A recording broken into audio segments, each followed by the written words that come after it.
حضور صلی اللہ علیہ وسلم کا فرمان سنیے.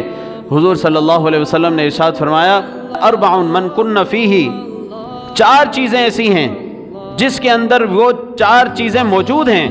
حضور نے فرمایا کان منافقا خالصا، وہ خالص منافق ہے.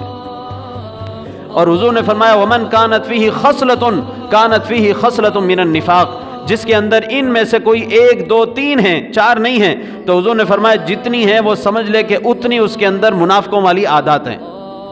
منافق نہیں فرمایا اس کو، لیکن کہا منافقوں والی عادات ہیں جب تک وہ توبہ نہیں کرتا. لیکن جس میں 4 ہیں حضور نے فرمایا وہ تو پکا منافق ہے. اب وہ 4 چیزیں کون سی ہیں؟ سب سے پہلی چیز اذا اؤتمن خان، جب اس کے پاس امانت رکھوائی جائے خیانت کرے. دوسرے نمبر پر حضور صلی اللہ علیہ وسلم نے ارشاد فرمایا اذا حدث کذب، جب بات کرے جھوٹ بولے، جب بات کرے جھوٹ بولے. تیسرے نمبر پر حضور صلی اللہ علیہ وسلم نے ارشاد فرمایا تیسرا وصف جو منافقوں کا ہے، فرمایا اذا عاہد غدر، جب معاہدہ کرے تو پھر جائے، معاہدہ کر کے پھر جائے. چوتھے نمبر پر حضور نے ارشاد فرمایا اذا خاصم فجر، فرمایا کہ جب اس کا کسی کے ساتھ جھگڑا ہو جائے تو گالی گلوچ کرے. یہ 4 چیزیں حضور نے فرمایا کہ جس کے اندر موجود ہیں کانا منافقا خالصا، وہ خالص منافق ہیں. ایک اور حدیث مبارکہ سماعت کیجیے. حضور صلی اللہ علیہ وسلم نے اس میں ان 4 میں سے 3 صفات بیان کی اور آپ نے ارشاد فرمایا آیت المنافق ثلاث، حضور نے فرمایا منافق کی نشانی 3 ہیں، 3 نشانیاں ہیں.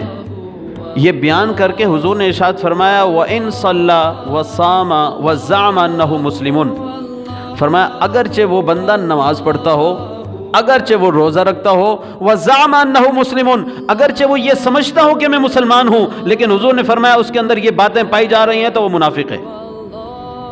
اب دیکھیے یہاں پر یہ تو حضور کا فرمان ہے، حدیث مبارکہ ہے. حضور نے فرمایا کہ اگرچہ وہ اپنے آپ کو مسلمان بھی سمجھتا ہو، روزہ بھی رکھتا ہو، نمازیں بھی پڑھتا ہو، لیکن اس کے اندر اگر یہ اوصاف 3 وصف پائے جا رہے ہیں تو حضور نے فرمایا منافق ہیں، وہ منافق ہے.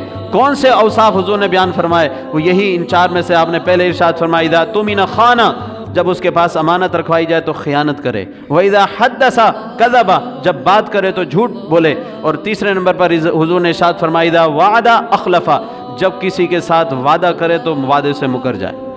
ہمارے اخلاق جو ہیں ان احادیث مبارکہ کے مقابل کیا ہیں وہ ہم اپنے گریبانوں میں ہم خود دیکھ سکتے ہیں.